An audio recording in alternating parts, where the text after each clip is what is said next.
Thank you, Chairman Brown. Thank you, Ranking Member Toomey. Thank you, Mr. Secretary, for being here.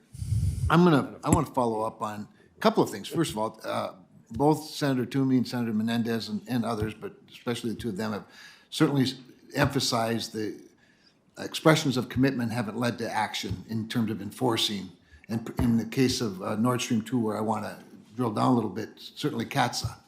And that's a pretty big problem, because you said something else about, I think it was to Senator Scott, about multilateral coordination is really important.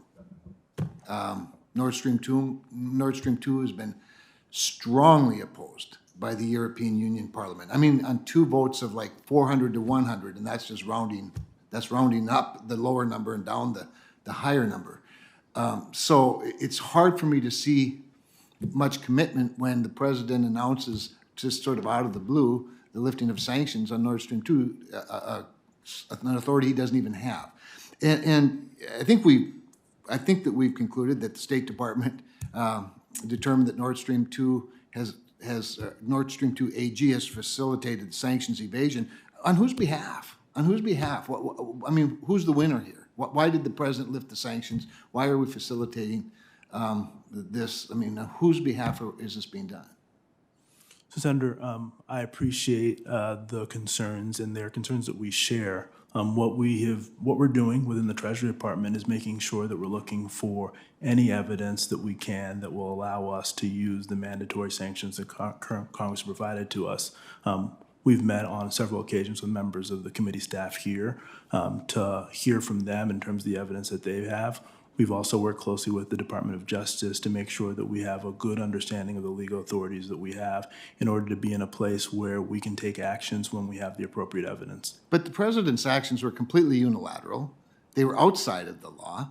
And I want to know whose behalf was he doing? I mean, European Union or multinational relationship overwhelmingly opposed the completing of Nord Stream 2. And let me tell you a couple of good reasons why it's a bad idea in the first place, Nord Stream 2.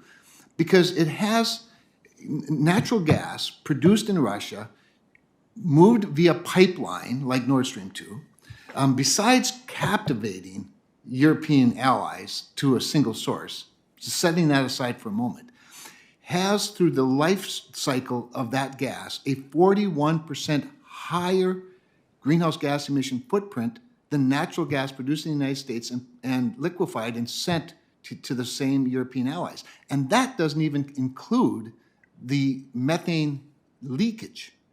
So what I'm trying to wrap my mind around is, what's the good reason for lifting sanctions? I know you're looking for every legal reason to enforce the law, which is interesting to me, but what's your theory, if you don't know, why the president would have done something like this?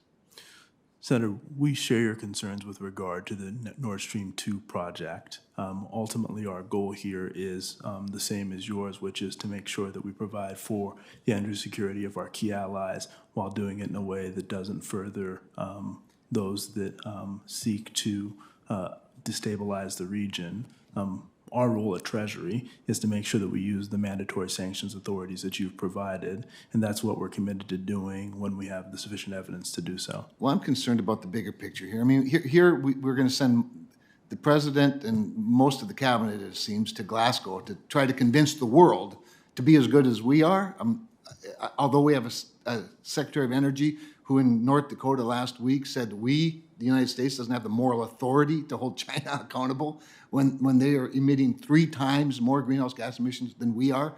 They're on the trajectory to become responsible for 100% of greenhouse gas emissions growth while we're on the decline.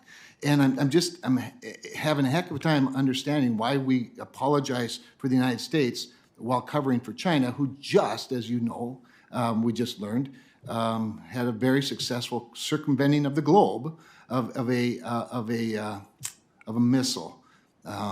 It's very, very concerning, and I'm just concerned about whose side this administration's on when it comes to both our economy and frankly to climate change. The transfer, what I see is a transfer of climate guilt to big polluters as somehow making us feel better, and then I don't know what they're going to say in Glasgow that's going to be convincing to our allies. But Thank you for your testimony. Yield.